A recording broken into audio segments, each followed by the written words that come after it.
difícil de escoger, ¿verdad? Filemón, un hombre de recursos, ¿verdad? Pero verdaderamente convertido a Dios. Una conversión como muy pocas se dan. Y Onésimo era un esclavo y le robó a su amo Filemón, le robó algún dinero y se fue, se escapó, se huyó. ¿Quién quiere ser usted? Filemón, ¿verdad? Ya nadie queremos ser Onésimo, ¿eh? Pero fuimos onésimos en una etapa de nuestra vida. Ladrones, borrachos, inútiles, ¿verdad? Cuántas cosas no éramos. No todos, por supuesto, ¿verdad? Pero yo por lo menos así era. Pero ahora soy útil. Usted también es útil al Señor. ¿Qué versículo nos tocaba? El 8. Muy bien, hermano. Tengo algunos buenos alumnos. Ya tiene 10 personas.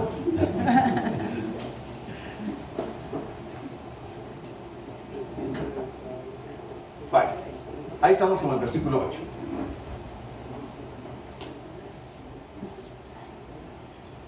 ¿De qué trata en sí la epístola de Filemón? Dimos algunos comentarios de qué trataba. ¿De qué trata esta epístola? No me digan que se me habían dormido.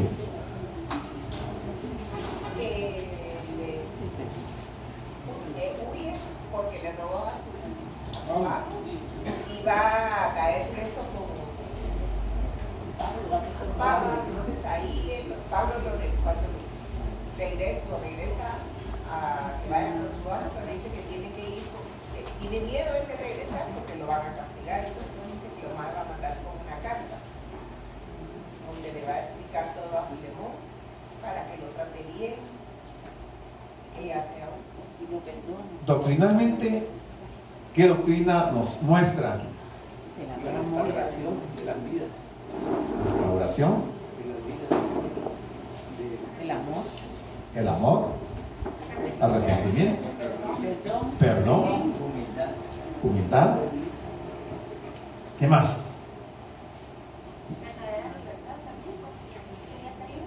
La reconciliación. Correcto. Reconciliación. Pero se recuerdan que hablamos de la doctrina de la sustitución. ¿Verdad que sí?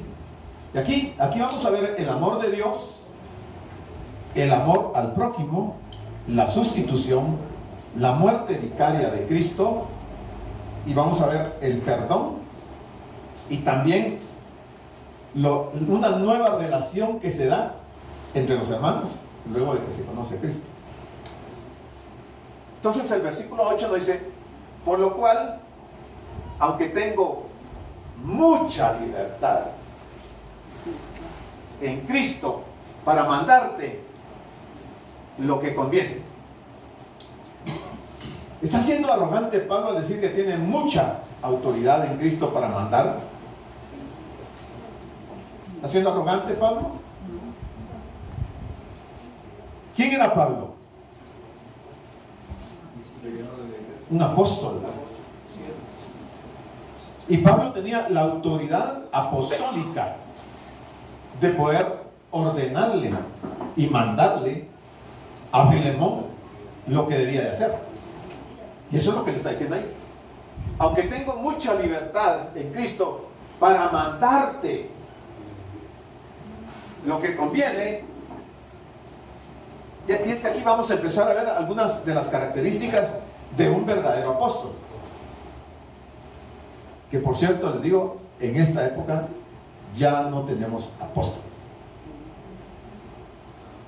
Ya no hay apóstoles. Que algunos se autonombren apóstoles es diferente. Si usted tiene duda y conoce a alguien que es apóstol, al final me va a decir con hechos si esas señales de apóstol que vamos a ver aquí las ha visto en el que usted dice que es apóstol. para mandarte lo que conviene. Pablo estaba llegando al final de cumplir el propósito de su carta para Filemón. Planteó el tema con mucha diplomacia, con mucha cautela y con amor. Un apóstol, un verdadero apóstol. Iba a hacerle un pedido muy importante a Filemón, y era un pedido a favor del inútil, del ladrón, del que se había fugado, del esclavo. Pero lo iba a hacer basado en 3 puntos principales. Uno era, apeló al amor de Filemón. Y es que Filemón da evidencias abundantes de su amor, no solo por Cristo, sino que por los hermanos. Y Pablo lo conocía muy bien, entonces él va a mandar esa carta apelando a ese amor, que dice, este era el amor fraternal entre Pablo y Filemón. Qué importante el amor fraternal. Cuando hay amor fraternal, no hay aprovechamiento. Pablo en ningún momento pensó en aprovecharse de Filemón. Y era un hombre acaudalado. Pero el interés de Pablo es interceder en favor, en beneficio de un esclavo. Él no hacía acepción de personas, como muchas veces nosotros lo hacemos. Amamos al que nos ama, al que nos conviene, pero no amamos a la gente sencilla. Peor si es esclava y peor si nos han robado. Pero vamos a ver esta historia, porque decíamos que el trasfondo de esta historia está cimentada no solamente en una época de esclavitud, sino que se va a ver lo que Cristo ha hecho por nosotros en un ejemplo gráfico de la relación de estos 2 hombres, de Filemón y Onésimo. Como creyentes en Cristo Jesús. Segundo punto en que va a basar su pedido es que tenemos la frase que dice, siendo yo, Pablo, ya anciano. Pablo tendría alrededor de 60 años de edad, pero se consideraba un hombre anciano. ¿Cuántos de aquí nos consideramos ancianos?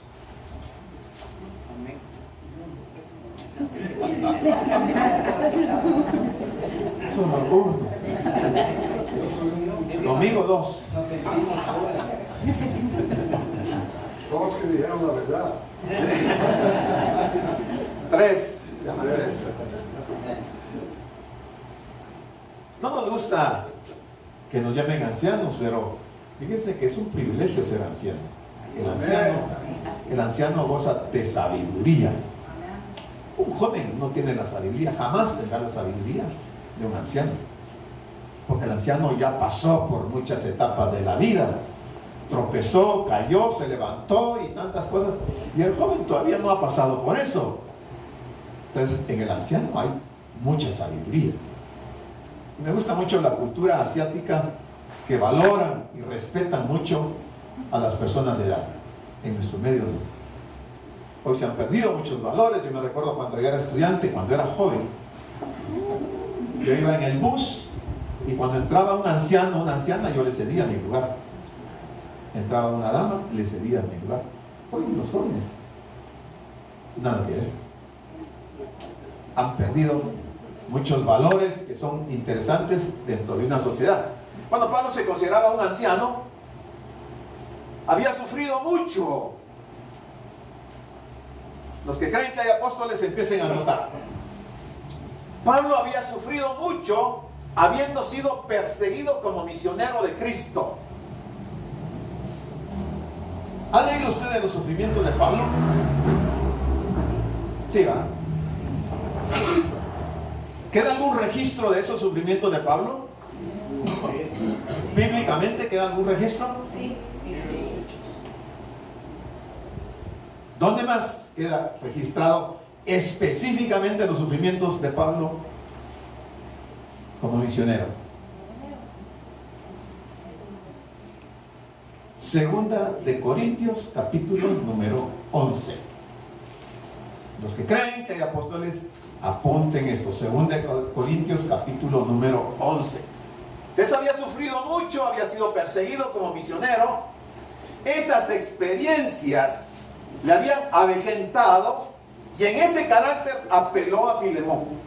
Apeló en la experiencia de haber sido perseguido. Y por último, Pablo se presentó como prisionero de Jesucristo. Era evidente que no podía presentarse personalmente ante Filemón. ¿Por qué no se podía presentar personalmente ante Filemón? Tenía vergüenza. Estaba preso. ¿En dónde estaba Filemón? ¿Dónde vivía? Lo vimos la semana pasada. En Colosas. ¿Y dónde estaba preso Pablo? En Roma. ¿Verdad? ¿Dónde era Colosas hoy en día? Grecia. Turquía. Turquía. Continente asiático. Y Pablo estaba en Roma, continente europeo. Que no podía ir, estaba preso en Roma. Segunda Corintios, del sufrimiento, hablando del sufrimiento de Pablo. Segunda Corintios 11, 23. ¿Son ministros de Cristo? Pregunta Pablo. Como si estuviera loco, hablo. Yo más. ¿De quién está hablando Pablo, de esos ministros? ¿De quiénes? Dice Pablo, son ministros de Cristo, yo más. ¿Está diciendo Pablo que es superior a Pedro, a Juan, a Mateo? ¿De quién está hablando entonces? Pero ahí menciona el ministros. ¿Qué ministros? Los falsos apóstoles. Pero como los corintios eran muy carnales, decirles que esos personajes que se autodenominaban apóstoles no lo eran, Pablo no entra en discusión con ellos y le dice, ¿son ellos ministros de Cristo? Interrogando. Él está preguntando si son ministros de Cristo. Porque Pablo sabe que no son ministros de Cristo, son falsos maestros, falsos apóstoles. Entonces él dice, como si estuviera loco, hablo, yo más que ellos, en trabajos más abundante, en azotes sin número, en cárceles más, en peligros de muerte muchas veces. De los judíos, 5 veces he recibido 40 azotes menos 1. ¿Cuántos son 5 veces 40 menos 1? 195, ¿ah? ¿Ah? 40 azotes menos 1 cada vez. En 5 veces. Son 5 veces que nos azotaron de las 40. O sea, solo recibió 39 azotes cada vez. Por 5, 195 azotes. ¿Cómo cree usted que queda el cuerpo de una persona que recibe 190